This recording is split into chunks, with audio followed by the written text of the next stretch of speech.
ഒറ്റ കാര്യമുള്ളൂ, ജനറൽ ആയിട്ടുള്ളതാ. കാരണം 40 വർഷം നിങ്ങൾ കേരളം ഭരിച്ചു, ഒരിക്കൽ പോലും നിങ്ങൾ ഒരു കമ്മീഷനെ വെച്ചില്ല. കമ്മീഷനെ വെച്ച LDF ഗവൺമെന്റ്, റിപ്പോർട്ട് വാങ്ങിച്ച LDF ഗവൺമെന്റ്, അതുമായി തുടർ നടപടികൾ സ്വീകരിച്ച് നിരവധിയുണ്ട്. ഇപ്പോൾ ഒരു നയം രൂപീകരിക്കാൻ പോകുന്നു, നിയമം രൂപീകരിക്കാൻ പോകുന്നു, എല്ലാ ഷൂട്ടിംഗ് സെന്ററുകളിലും ICC വന്നു.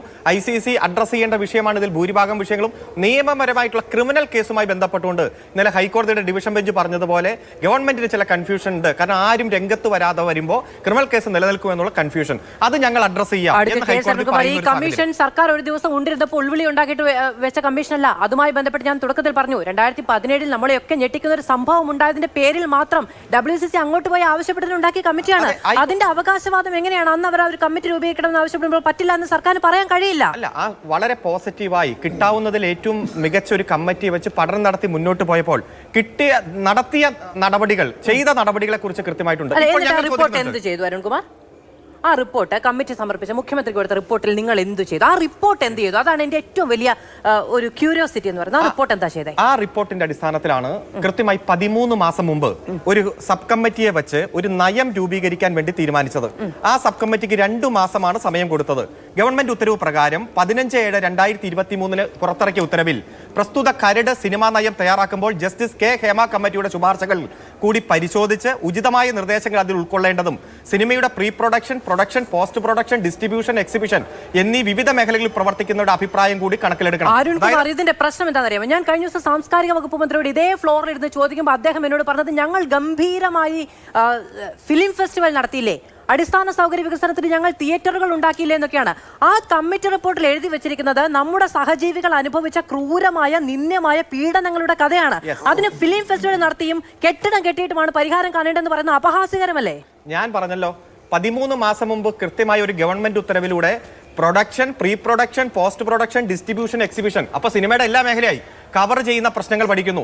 ICC എന്ന് പറഞ്ഞാൽ ഓരോ പ്രൊഡക്ഷൻ യൂണിറ്റിലും ICC ഉണ്ട്, ഇന്റേണൽ കംപ്ലൈന്റ് കമ്മിറ്റി ഉണ്ട്, വനിതാ കമ്മീഷൻ പരിശോധിക്കുന്നു. ചില മേഖലകളിൽ ICCയുടെ തലവന്മാർ പുരുഷന്മാരാണ്, കയ്യോടെ പിടികൂടുന്നു. ഏത് തരത്തിലും വനിതകൾ നേരിടുന്ന പ്രശ്നത്തെ അഡ്രസ് ചെയ്യാനുള്ള സംവിധാനം ഉണ്ടാക്കുന്നു. പടിപടിയായി ഈ സംവിധാനവുമായിട്ട് മുന്നോട്ട് പോകുമ്പോൾ ഇവിടെ ഇന്ന് ഉയർന്നു വരുന്ന, നമ്മൾ ചർച്ച ചെയ്യപ്പെടുന്ന വിഷയം ഞാൻ ആദ്യം ചോദിച്ചല്ലോ, എങ്ങനെ ഗവൺമെന്റ് ഇടപെട്ട് ചില പാരഗ്രാഫുകൾ, പേജുകൾ വെട്ടിമാറ്റിയെന്ന് പ്രതിപക്ഷം, അതുപോലെ ഇന്നത്തെ മാധ്യമങ്ങൾ ഇത്തരത്തിലൊരു ചർച്ച ഉയർത്തിക്കൊണ്ടുവരാൻ എന്താണ് കാരണം? എനിക്കതൊരു കാര്യം പറയാനുണ്ട് KS അരുൺകുമാർ. അതിനകത്ത് ഈ പറയുന്ന ഉത്തരവിൽ തന്നെ notice should also specify with portions are not being provided എന്ന് പറയുന്നുണ്ടല്ലോ, അല്ലെ? അതായത് ഈ പറയുന്ന പാരഗ്രാഫ് വിവേചനാധികാര പ്രകാരം നിങ്ങൾ വെട്ടിമാറ്റൂ. നിങ്ങൾ എന്ന് പറയുന്നത് ഇതിനാർക്കാണോ ഉത്തരവാദി അയാൾ വെട്ടിമാറ്റിയിട്ട് ഈ പരാതി കൊടുത്ത ആളുകളുണ്ടല്ലോ, ഈ വിവരം ആവശ്യപ്പെട്ടവർ, അവരോട് ഇതിനൊരു ന്യായം പറയണം, അല്ലെ? ഇന്ന കാര്യം കൊണ്ടാണ് ഞങ്ങൾ ഈ പാരഗ്രാഫ് വെട്ടിമാറ്റിയിരിക്കുന്നതെന്ന് കൊടുത്തിട്ടുണ്ടോ? ഇല്ല. ഇനി നമ്മുടെ നാട് എന്ന് പറയുന്നത് ജനങ്ങൾക്ക് വേണ്ടി തിരഞ്ഞെടുക്കപ്പെട്ട ജനങ്ങളുടെ സർക്കാർ ഭരിക്കുന്ന ഇടമാണ്.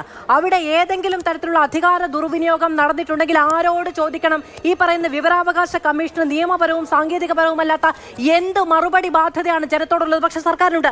ഒരു സർക്കാർ ഭരിക്കുന്ന ഇടത്ത് ജനങ്ങൾക്ക് അവകാശപ്പെട്ട വിവരങ്ങളോ സേവനങ്ങളോ കിട്ടിയില്ല എങ്കിൽ സർക്കാർ അതിന് ഉത്തരം പറയണം, അതിന് സാങ്കേതികത്വം പറഞ്ഞാൽ പോരാ. അപ്പോൾ വിവരാവകാശ ഓഫീസറാണോ വെട്ടിമാറ്റിയത്, ഗവൺമെന്റ് ആണോ വെട്ടിമാറ്റിയത്, ഗവൺമെന്റിന്റെ നിർദ്ദേശപ്രകാരമാണോ ഈ നടപടിക്രമങ്ങൾ? സർക്കാരിന് വേണ്ടി നിയമമന്ത്രി പറഞ്ഞു, there is no role at all. ഗവൺമെന്റിന് ഒരു റോളും ഇല്ല. ഇത് കേന്ദ്ര ഗവൺമെന്റ് ഗവൺമെന്റിന് റോളില്ല. ഈ പറയുന്ന പാരഗ്രാഫുകൾ വെട്ടിമാറ്റപ്പെട്ടു എന്നും അതിന്റെ പരാതിക്കാർക്ക് എന്തെങ്കിലും തരത്തിലുള്ള ന്യായീകരണം ബോധിപ്പിക്കപ്പെട്ടിട്ടില്ല എന്നും സർക്കാരിന് മനസ്സിലായല്ലോ. മനസ്സിലായിട്ടില്ല.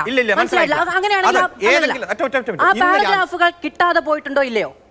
പാരഗ്രാഫുകൾ കിട്ടാതെ പോയിട്ടുണ്ടോ ഇല്ലയോ?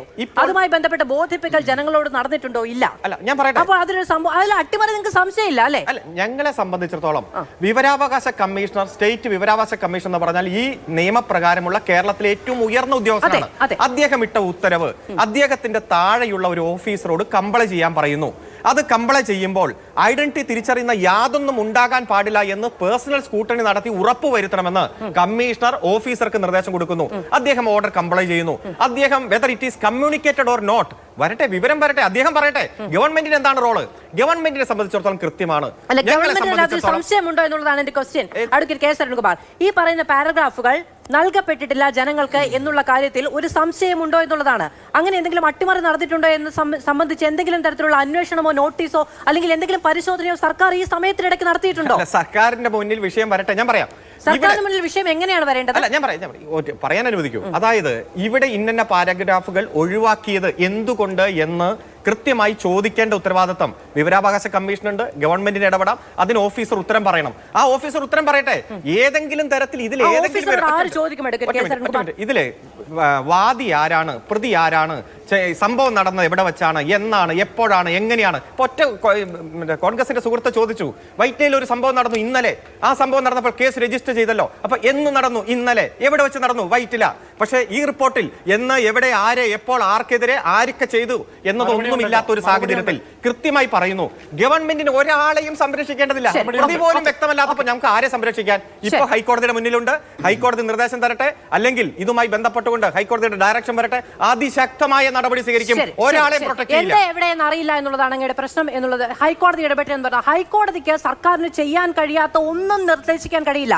സർക്കാരിന്റെ അധികാര പരിധിയിൽ വരാത്ത ഒരു കാര്യവും നിർദ്ദേശിക്കാൻ ഹൈക്കോടതിക്ക് എന്നല്ല ആർക്കും കഴിയില്ല. അപ്പോൾ ഹൈക്കോടതി നിർദ്ദേശിക്കുന്ന എല്ലാ കാര്യങ്ങളും അതേ അർത്ഥത്തിൽ തന്നെ ഇപ്പോഴും സർക്കാരിന് ചെയ്യാൻ കഴിയും എന്നുള്ളതാണ്. പക്ഷേ അതിന്റെ രാഷ്ട്രീയ ഇച്ഛ വേണം എന്നുള്ളതാണ്. ചോദ്യമല്ല അഡ്വക്കേറ്റ് ഹരീഷ്, ചോദ്യമല്ല. ഞാൻ വരാം അങ്ങയിലേക്ക്.